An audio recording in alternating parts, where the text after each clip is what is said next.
Hey, welcome to Real Estate Resource. Thanks for stopping by. Don't forget to like, subscribe, and hit that notification bell. I really hope you enjoy this video. So it's really important, especially now as, we keep going through this market that's transitioning. It's always kind of evolving, and we have questions as about to, what's happening, and our clients have questions. And one of the easiest ways that we can become really that reference, give the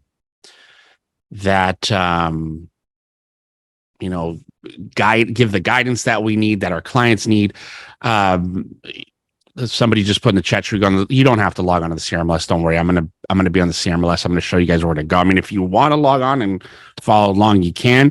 There's no need to. It's gonna be pretty straightforward, and this is where you guys are gonna find all of the statistics that we're gonna talk about. But what's important for you guys is to understand what's happening in the markets around you, because if we don't know really how many homes are selling, if we don't know how many homes sold, if we don't know what the average sales price was, if we don't know what the days on market are, and we don't know, days on market, we don't know how things are moving, we're kind of making decisions, especially for our sellers, and the information that we're giving our sellers, we're doing it kind of in a vacuum, right? We're having these conversations with them just based on, for a seller, for example, if I'm getting prepared for a listing presentation and I'm having conversations, I'm doing it based just solely on the comparables that I'm getting from title, or the comparables that I'm bringing up on the MLS. We're not educating ourselves and the client as to what the climate is. And every market is, every little neighborhood, every block, every city, every zip code is its own little micro market. So you can't just say, Norwalk on its own is doing this or that. And we do it. I do it. When I share stats with you, I go, full city and I do it year to date so that you guys can be aware of what's happening in that city. I mean, it would take us, way too long if I broke everything down by zip code when I'm presenting it to you. But you can do that on a smaller level. And so what I wanted to share with you guys is, instead of waiting for me or asking me for that information or waiting for me to share that info, that you could go and get it when you needed it, right? On the fly, when you're having conversations with a potential seller, when you're having conversations with a buyer too. Because if I'm talking to a buyer, and I have buyers that are on the fence, right? We've talked about this already with, interest rates and those, how they're affecting buyers' buying power, is that if I can share with them, what's happening in a market, maybe they can make a more informed decision instead of just solely on interest rates. So that's what I wanted to share with you guys. And I want to kind of show you where to find it. We're going to talk about what's important about it, how we're going to use it, and then we'll just move on through there. And everything I'm going to show you is available to you guys on the CRMLS. So in just a moment, I'm going to share my screen with you. Any questions while we're getting started here?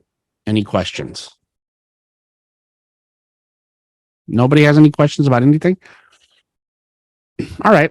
So I'm going to share my screen with you. And let's see what we got here.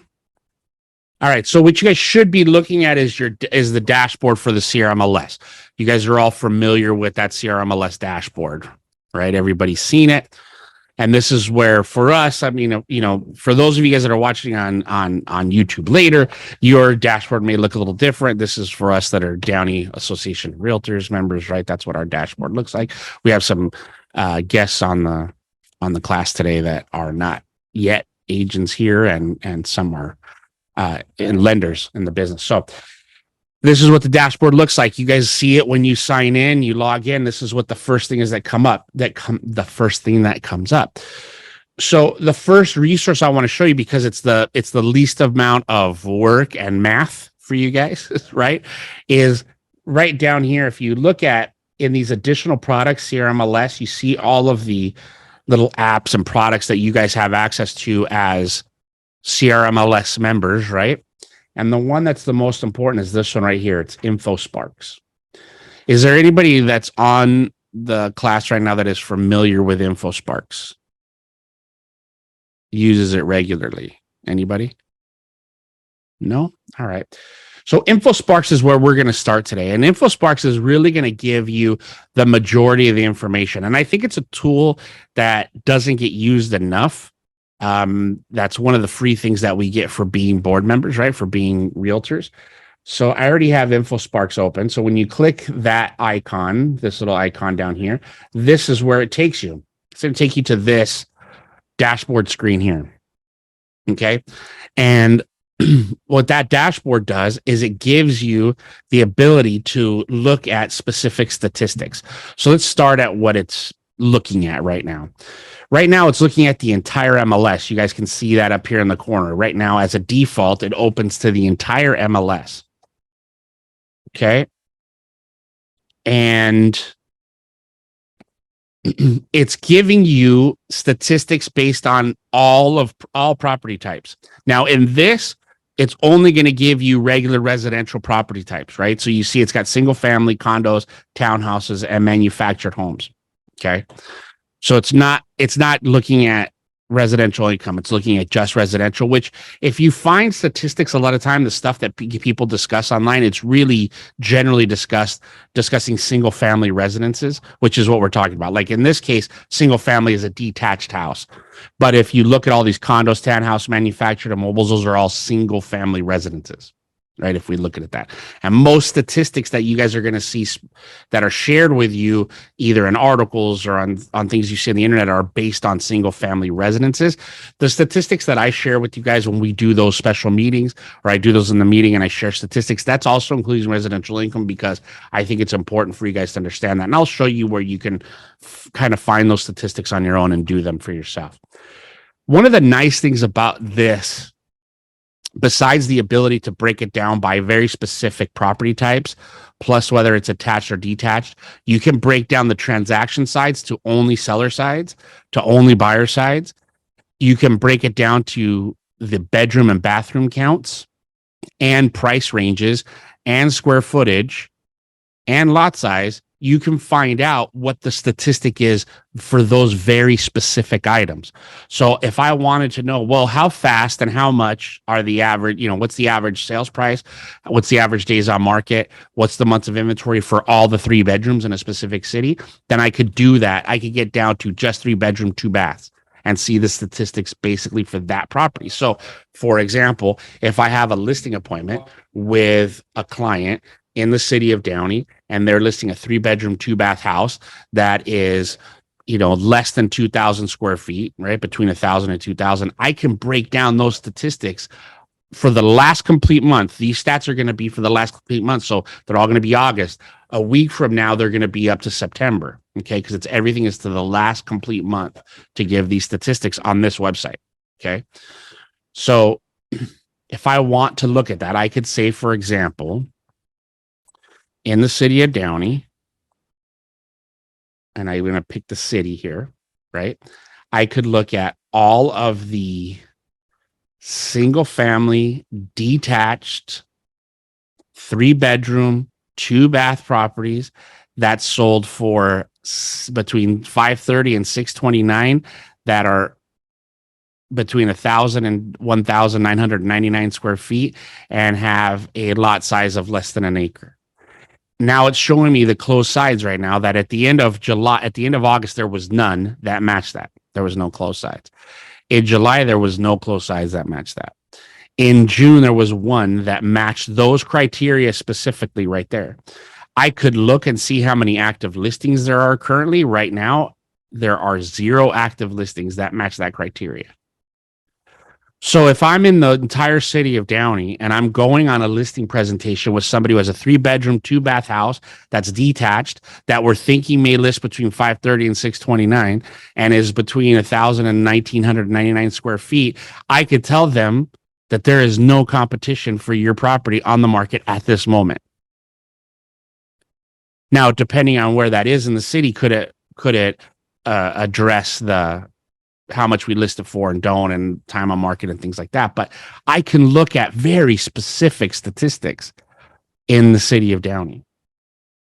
If I was working with a buyer, for example, wouldn't it be great to have this information that says, hey, listen, this is what my max is, 629,000 or 630,000. I need a 3-bedroom, 2-bath in Downey.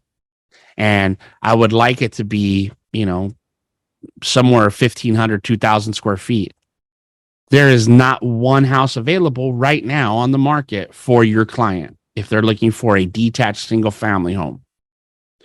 So when we're having conversations with buyers or sellers, this information helps us, especially with a buyer. In this case, if I have a buyer that's sitting on the fence, then I can show them this to create some urgency that, hey, listen, if something does come up in the next week or so, you've got to jump on it, because as you can see, this criteria, the stuff you're looking for, is very difficult to come by, because in the entire year, there has been 0 that match that. Now, it's probably the price that I've chosen, right? If I go up to this next price, there's going to be more.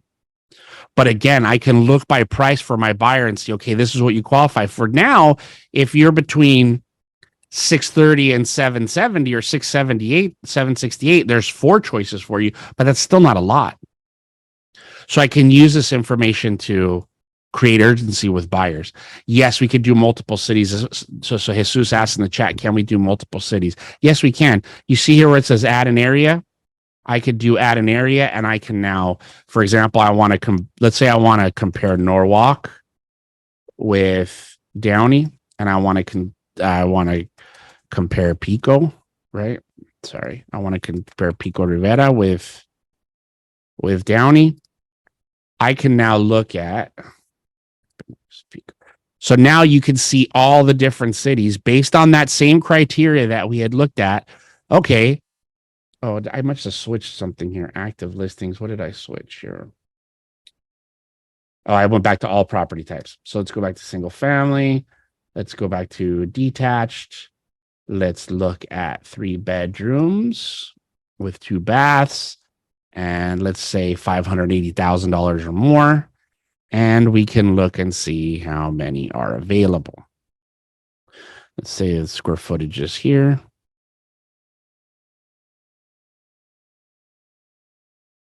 It's crunching the numbers.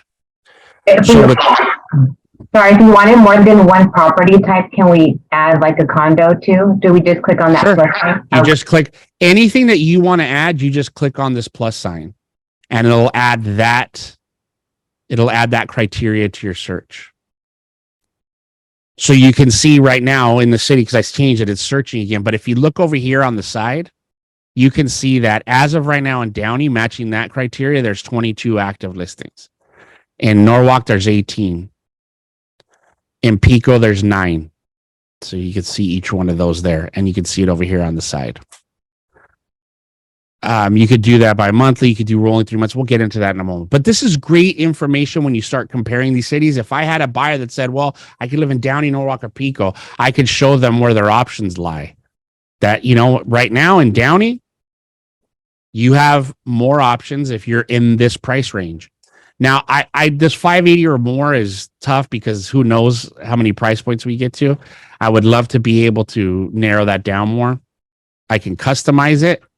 I can go here to do a custom range on the prices, and I can change that to look at that custom range. But for buyers, this gives me a great opportunity to look at what actually is active and show them. Now I can print this. And it'll show me that chart. The problem with the chart, which I don't like when you print it, is it doesn't show the numbers. You have to guess. It just shows the charts. So when you print it, you got to be careful with that. Okay. I can share it. Same thing. It's that share. It looks the same way as the print. So even if I were to email that, it would look the same way. So I can erase all of these criteria now. I can close that out, and we go back to now being the entire MLS, all properties. So when I start doing when I do the research on the statistics, when I share them with you guys, the things that I look at are how many active listings there are, how many total listings have been taken. Okay.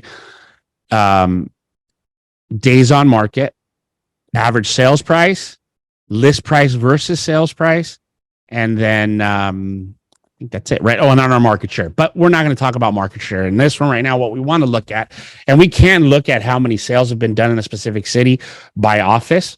One of the things you can look at on here is besides cities, you could look at counties, zip codes, by school district, by offices, by associations, by MLS areas, by specific agents, and by firms. Firms are brokerages that have multiple offices. Okay. So you can, these are the criteria that I can start searching for when I want to get statistics. So for example, Jesus is on here, right? Since Jesus Perron is on this, I can search for Jesus. And let's see if he comes up here. There you go. There he is as an agent. I can look at, this is now just Jesus. At the end of August, he had 3 active listings, right? As of the month of August, he had 3 active listings. You can look at his statistics, right? He had 5 in October of last year, 1 that month. You can look at individual agent statistics, not just cities, offices. So if you wanted to, for example, if you were going on a listing presentation and maybe you knew who your competition, each one of these is by month.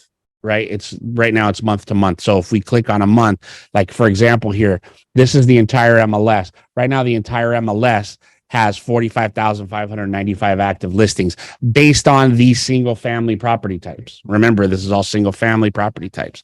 It's not vacant land. It's not leases. It's not commercial. It's not residential income. So keep that in mind. Okay. But you can look at all of these things. You can look at individual agents. So if I wanted to compare myself, for example, I was going on a listing appointment against Angel or against Jesus or against Patty or against Alfredo, I could put their information in against mine and a chart would show where they are. And I can look at between all of those things, how many new listings they've taken as of the month, how many active listings they have right now, their pending sales, their closed sales, their price per square foot, their list price versus sales price, their average price, their total closed sides. I can look at all that stuff for an individual agent so I can compare myself if I wanted to use that on a listing presentation. At least if I was going up against Angel, I would look at it and say, okay, well, let's see what he's done. It would give me an idea of who I'm going up against in competition, right? So I can look at the statistics for that. But if I want to know for a specific city, and we could look at, again, let's just take Downey, for example. So we take the city of Downey and I want to see, okay, here's active listings. We know right now there's 83 total active listings that are single families. The new listings, it'll tell me how many new listings were taken in August because it's the full month. So in August, there was 46 new listings added to the inventory. Okay. There was, if we look at pending sales in the month of August, 35 went pending. Okay. Total close sides in the month of August, 40 closed. And if you look at right here, what this does is this is a comparison of year over year. So if I go back to August of 2021, there were 49 closed sales in August of 2021, as opposed to the 40 here. So that's why it is down 18.4% in total closed sides from its year over year. Okay.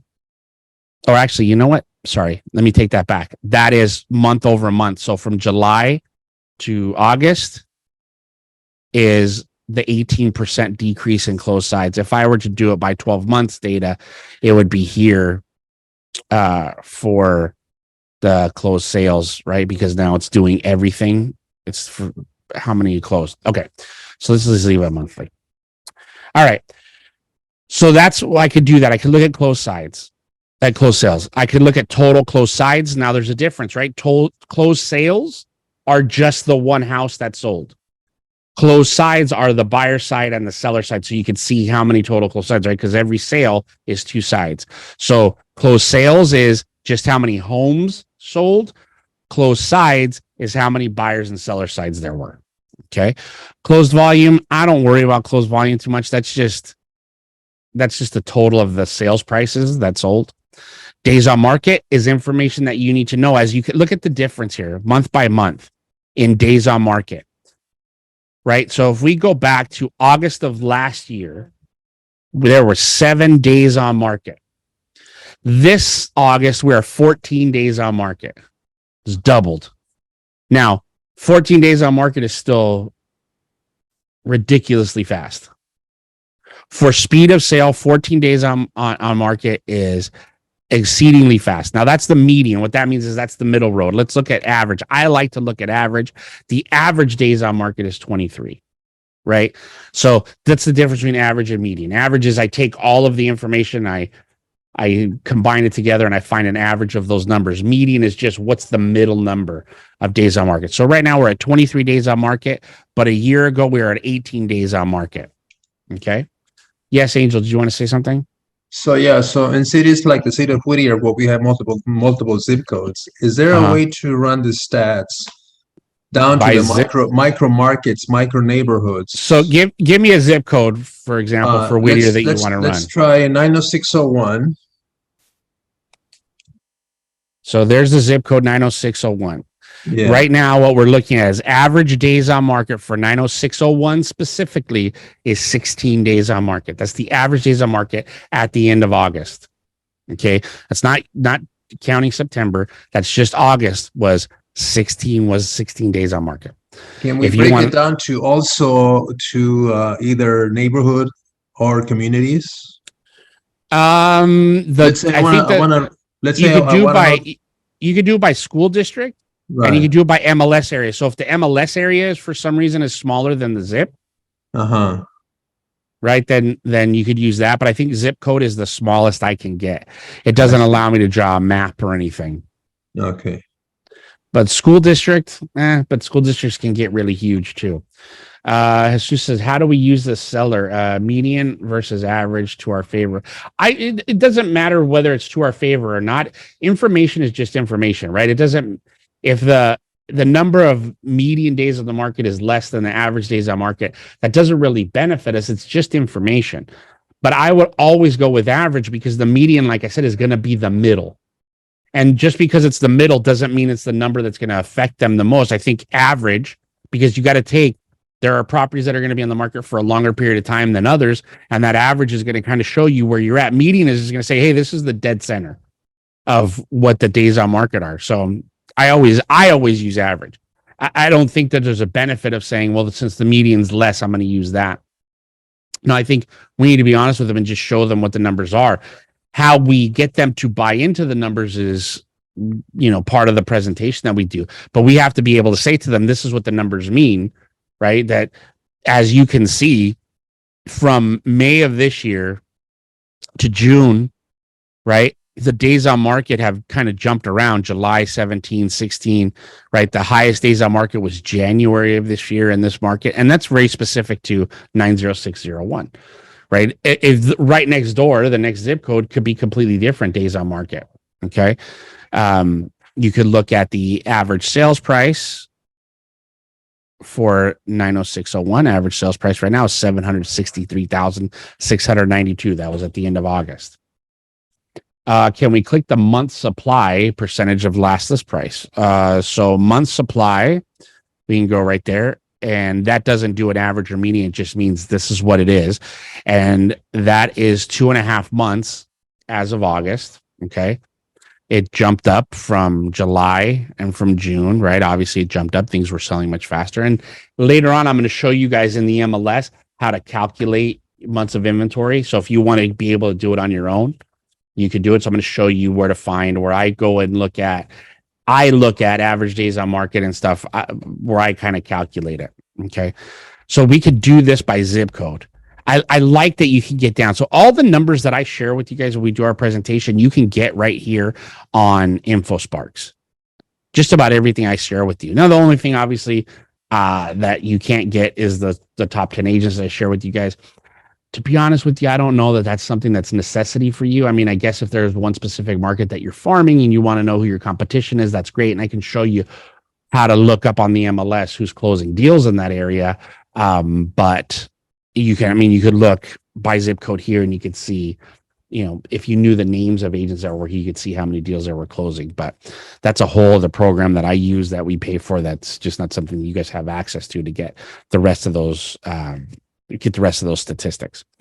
So InfoSparks, down to the zip code, down to the bedroom bathroom count, right? I can look at days on market, list price versus sales price. So this one is the percentage of the original price.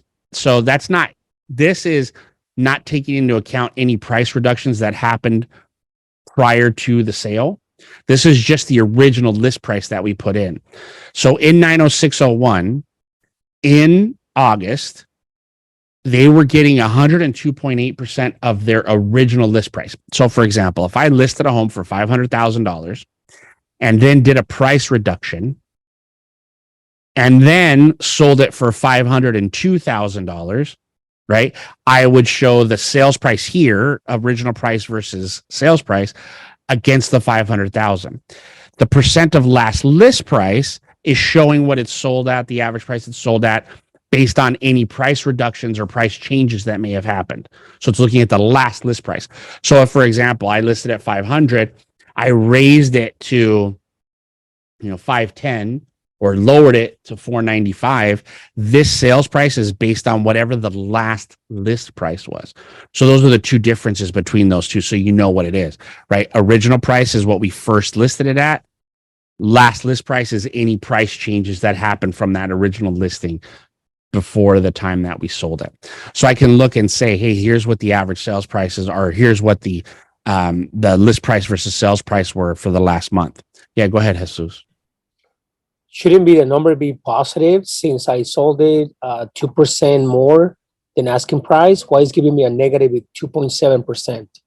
No. That's this negative 2.7% is down from the year before in August. August, the average sales price versus last list price was 105.7%.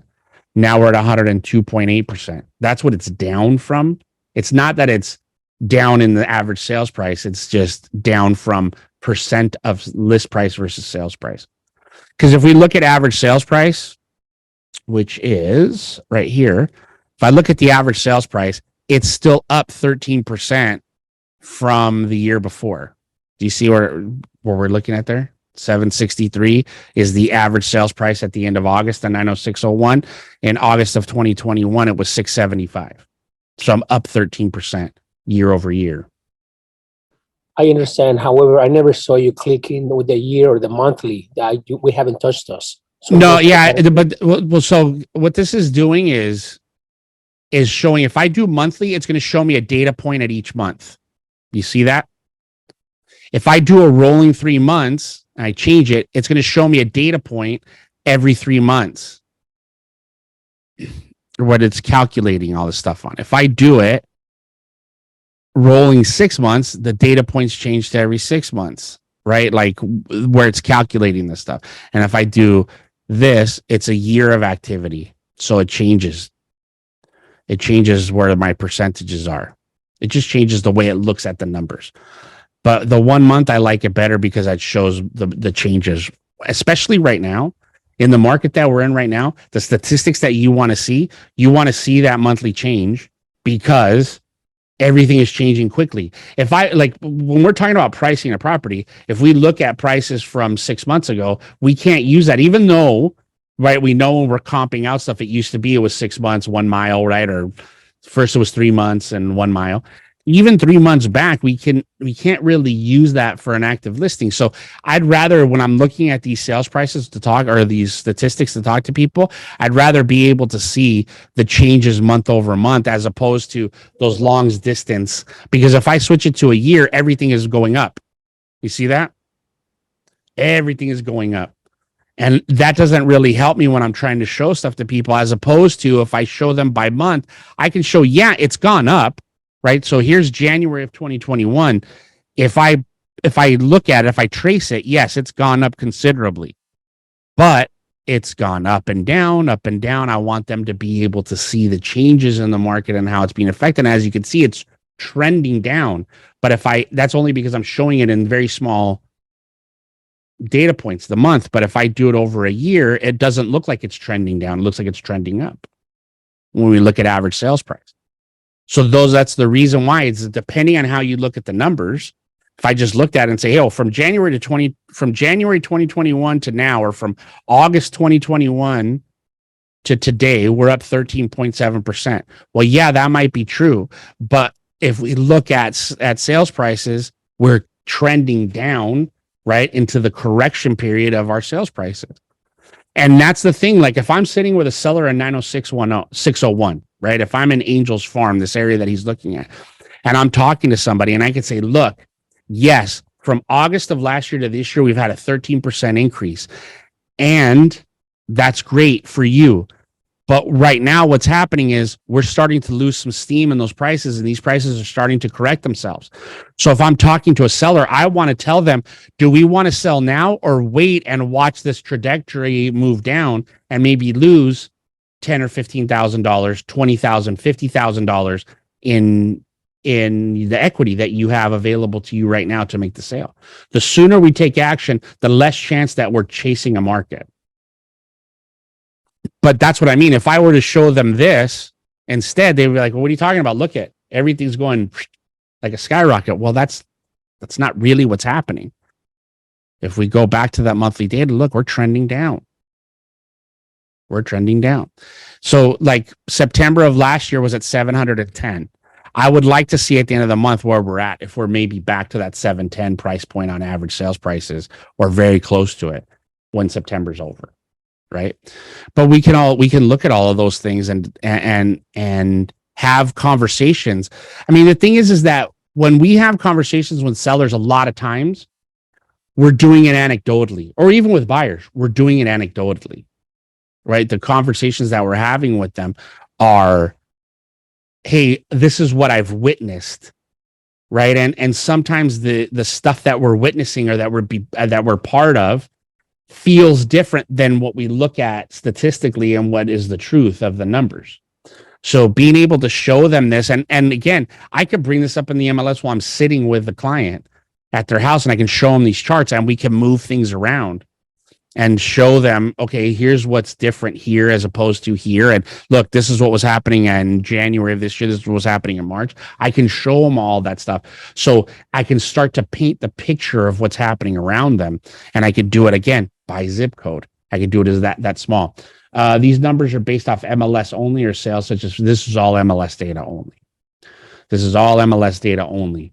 And most of the stuff that I'm sharing with you, when I share my statistics with, is all MLS data. It would be very difficult to try to track down all of this information, especially for sell by owners. There's no way I would know what their list price versus sales price was. There's no data point for me to research to find out that number. So no, all of this stuff is going to be MLS based.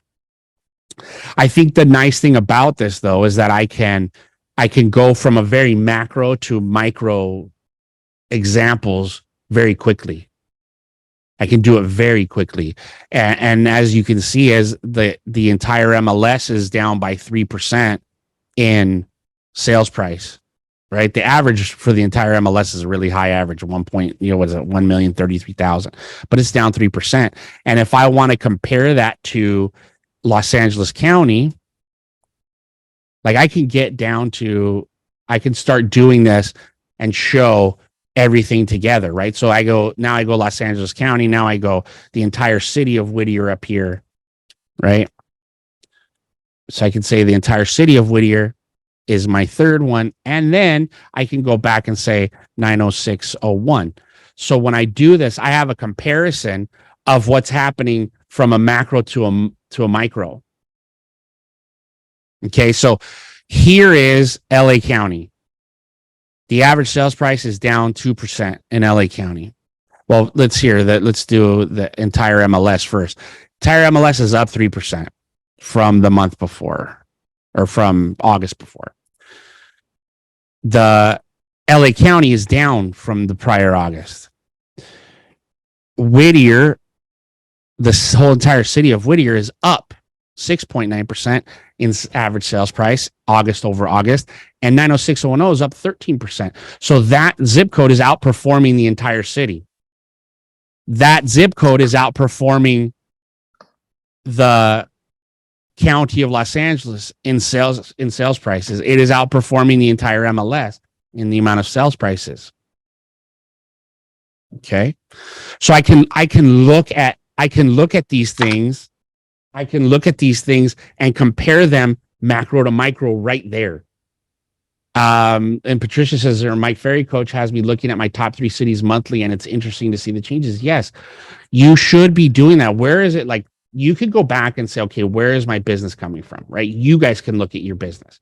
You can find out where's the majority of my business being done now. Let me look at those cities that I do the business in, and I can look at and compare them and say, okay, what's happening in those 3 cities? And maybe it makes a decision for me to change my focus on my marketing, because there are different opportunities in each one of those cities. And also what it does is I start to study that every month and look at what's happening every month in the city, the zip code, the farm, whatever it is I'm looking at.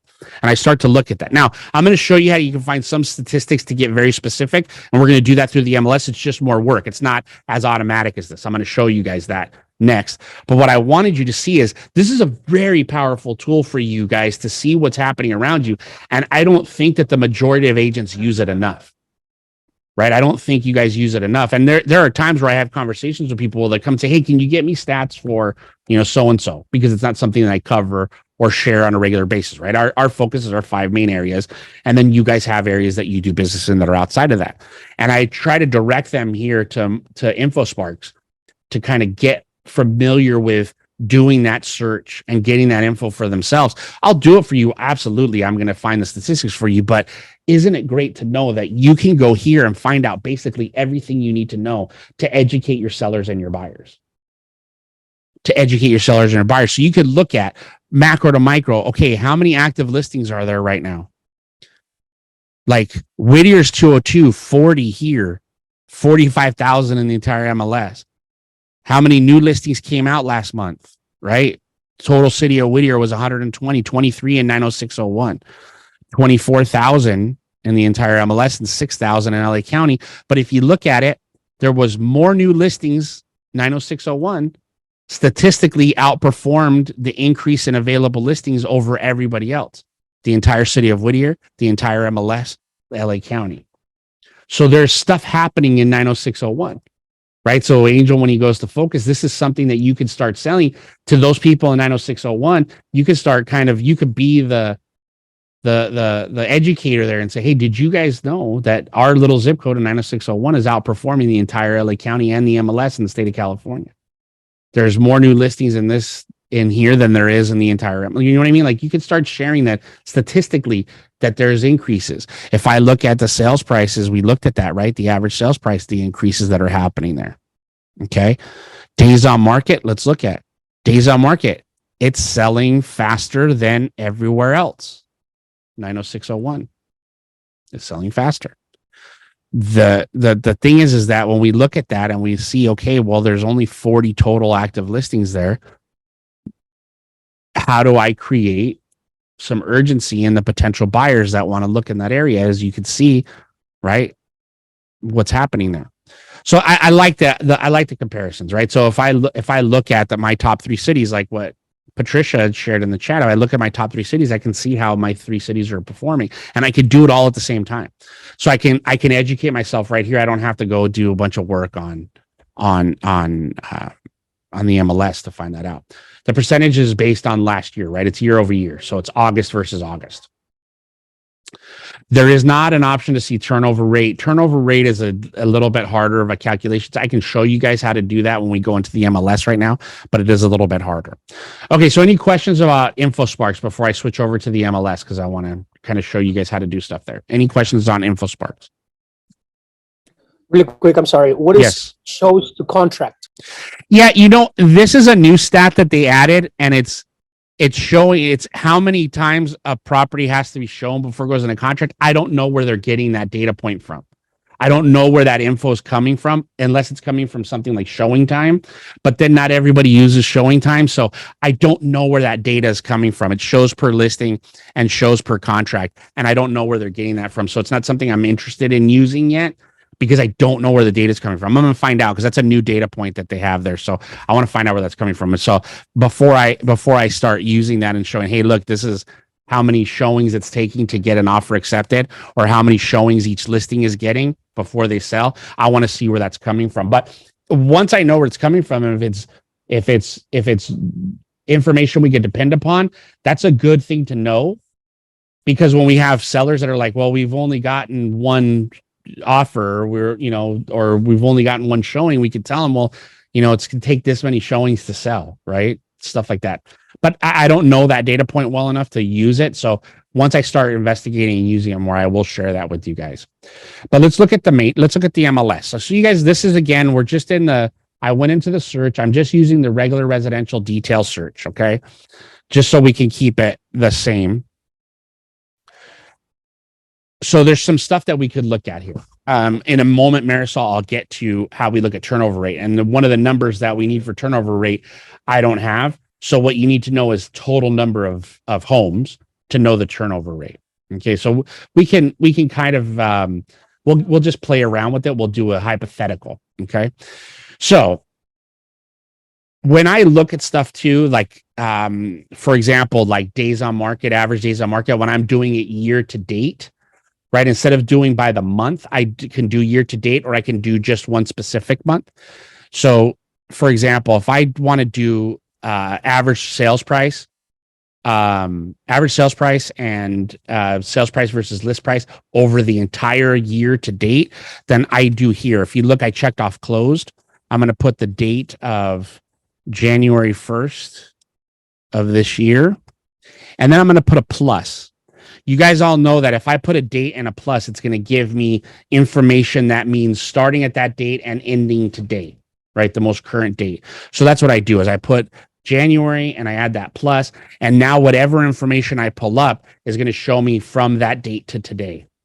So when I do that and I say, okay, I want to look at all the closed sales, right? I want to look at all the closed sales. Then I go here to the city, and we'll just, for example, we'll put Whittier in again, since that's what we were using before. And I know that there was 135 closed sales. That's not size, that is closed sales, right? In Whittier from January to today. I go to results. Now, once I go to results, that's as far as I go. I go down here to see this little stats tab. I click on that and I open up tabular. And now what it's going to show me is the basic market statistics. And it's going to show me the lowest list price and close price, the maximum list price and close price, right? The highest one that listed and closed, the average list price, sales price, average days on market, the median list price, sales price, and then the sum. I don't care about that. This is where I spend my time right here. The average days on market, average close price, average list price.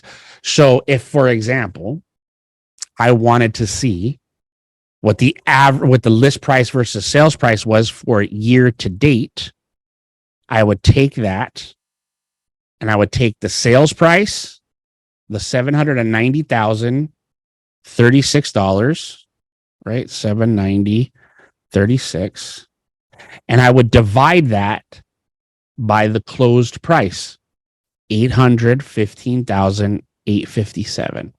And what that tells me, oops, sorry, the wrong way. I did it the wrong way. 790,036 divided by 815,857. That's not right. 815. Why is it doing that?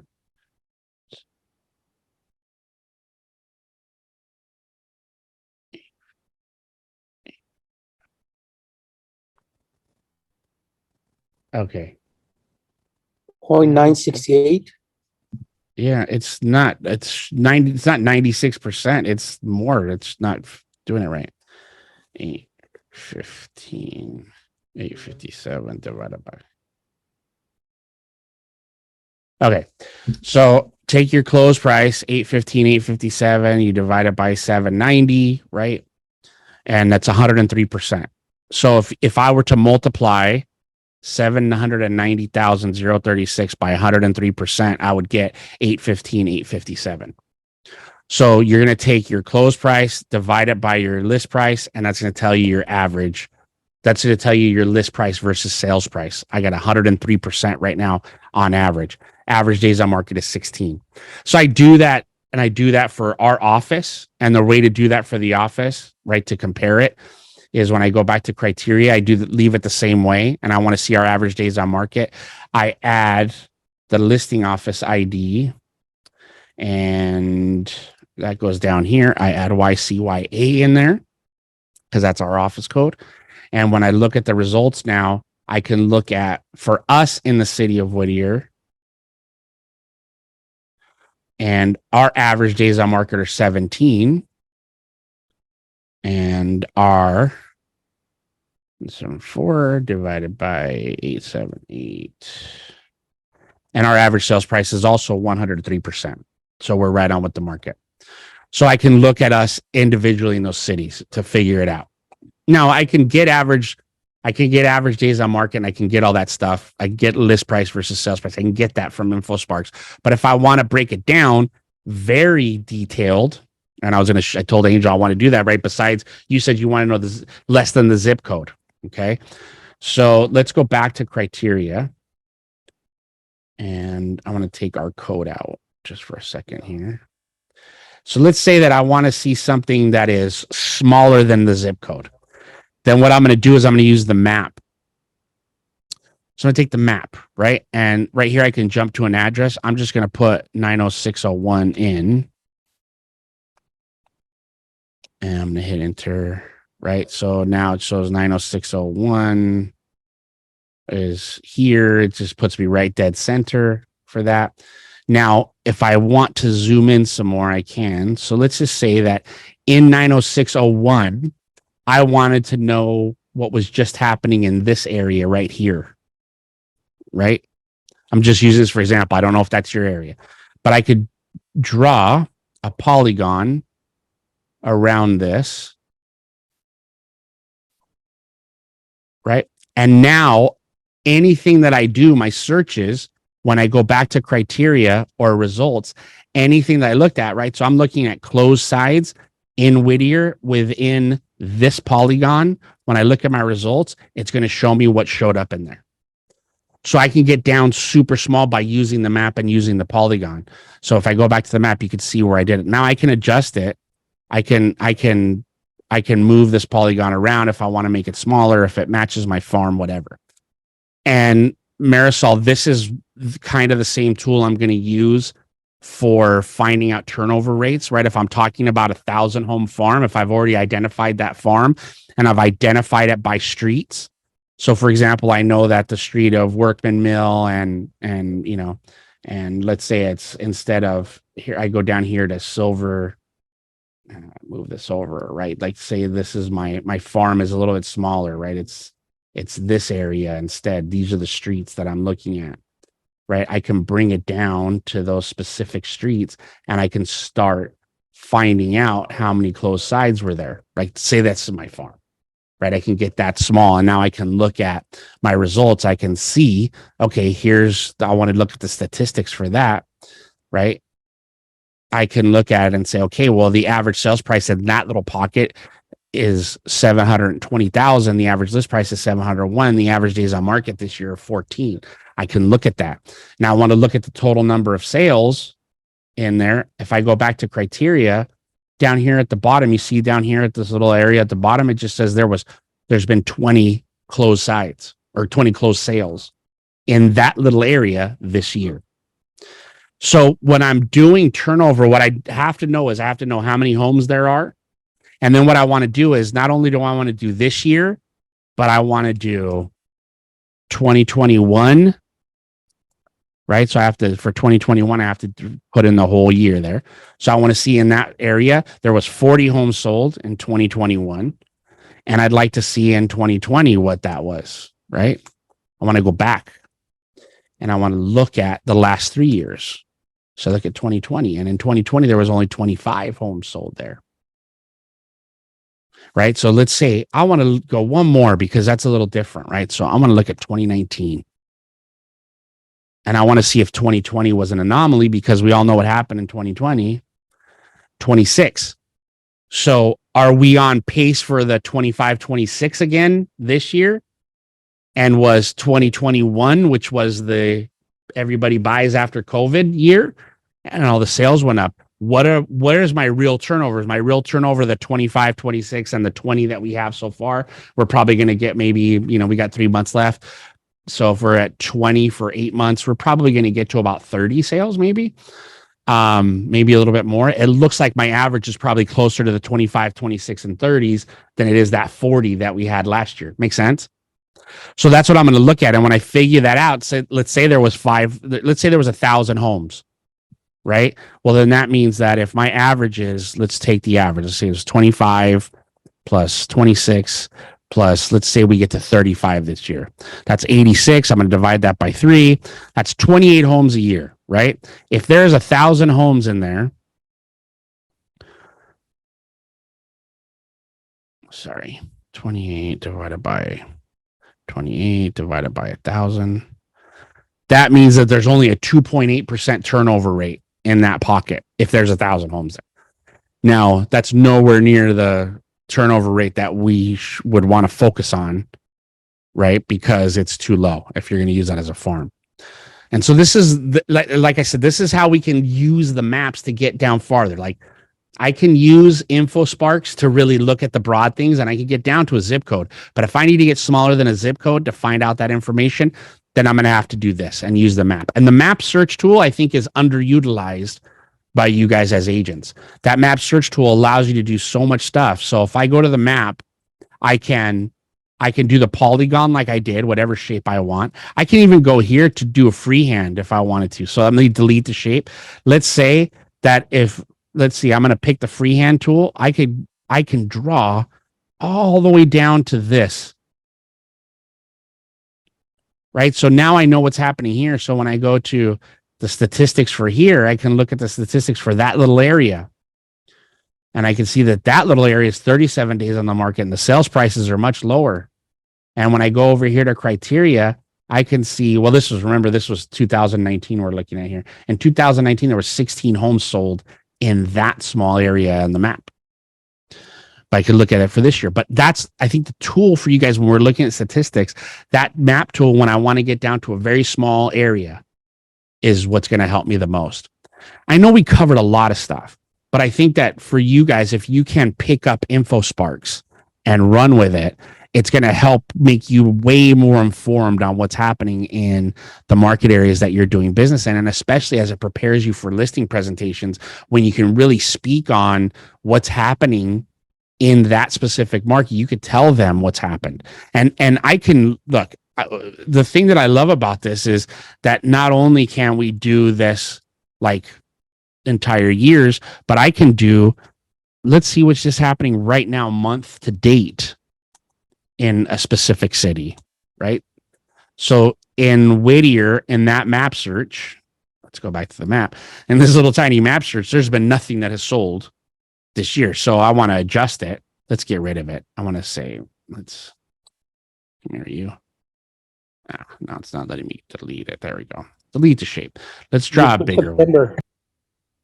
I know. I want to see month to date what's happening. So let's see month to date. Nothing. There's been nothing has sold this month. There's been no closed sales. Now, do we want to see if there's anything active? Sure. Let's go back to the criteria. Let's take that off. Let's look at actives. Is there anything active? There is one listing that is active.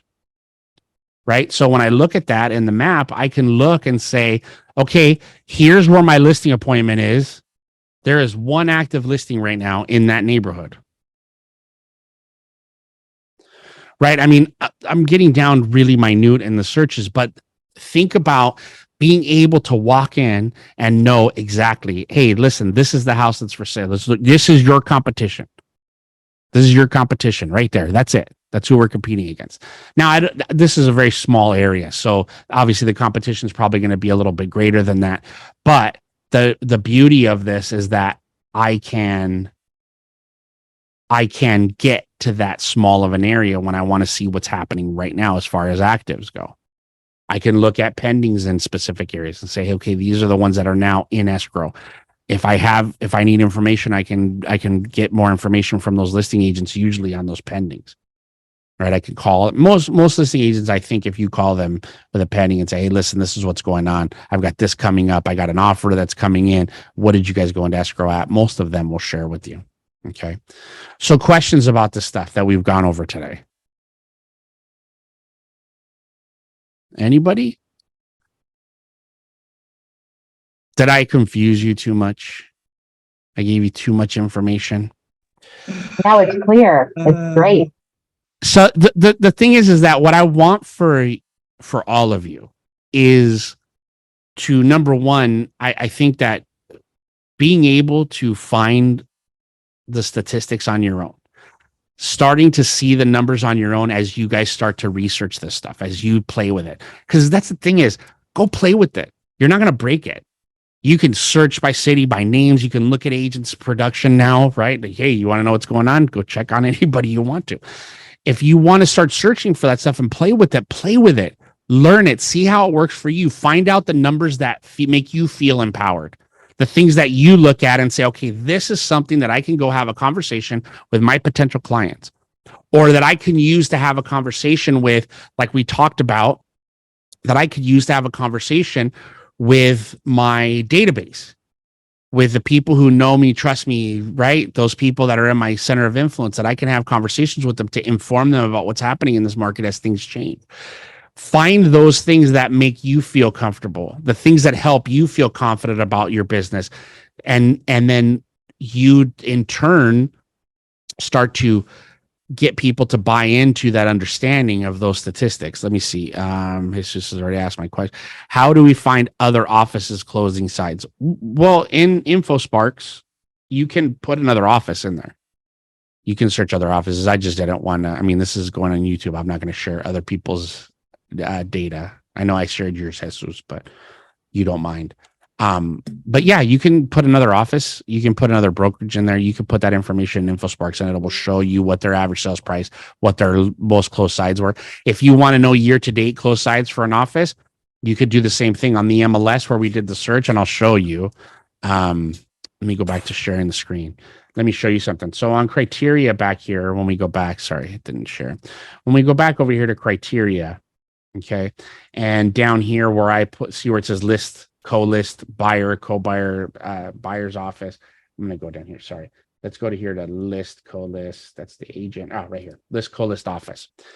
If I start typing the name of an office, let's say Keller Williams, right? If I start typing, it's going to give me a list of all the Keller Williams. So I could pick which office I want. You can see it here, right? So I could pick the office I want. When I do, for us, Century 21 All-Stars, we have multiple MLS IDs. Those are not all current, but that's why I tell you that our office is, why is YCYA not showing up? It says YCYS instead there. That's weird.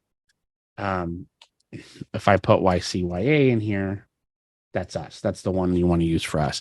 But you can search other offices. So yes, if you wanted to see total closed sides, average sales price, things for other offices, you could do it here by searching. You could even search by agent here if you wanted to, right? If I search Luther Sanchez, all of his IDs are going to come up. And this is the Downey board one. So you can do that. You can look at other offices. You can look at other agents there if you need to look up those statistics too, besides using InfoSparks. Okay. All right. Any other questions? Anybody? All right. Well, I appreciate you guys being here. Again, if you have any questions, you can always reach out to me and I'll kind of try to clarify, help you see if we can find other places to find statistics for you, help you with that stuff. I hope that, I hope you found some value in this, and thank you guys for spending an hour with me. So have a great day and I'll talk to you soon. Thank you.